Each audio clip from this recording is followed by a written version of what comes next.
தாய் தமிழ் உறவுகளுக்கு வணக்கம். 100 நாட்கள் கழித்து கூட்டணியை அறிவித்தார்.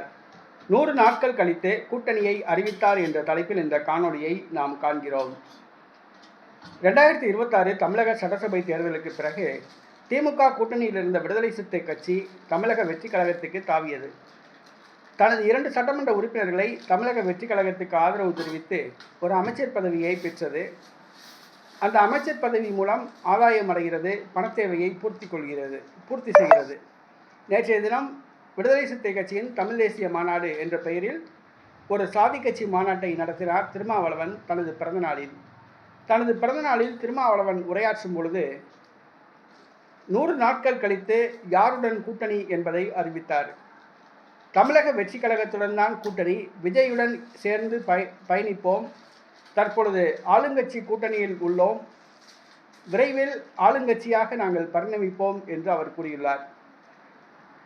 தவேகாவுடன் கூட்டணி என்று பேசிய போது, தவேகா அமைச்சரவையில் பங்கு பெற்றால் நாங்கள் தவேகாவுடனா கூட்டணி, நாங்கள் தவேகாவுடன் கூட்டணி என்று சொன்னோமா, திமுகவுடன் கூட்டணி முறிந்துவிட்டது என்று சொன்னோமா என்றெல்லாம் பேசியவர் திருமாவளவன்.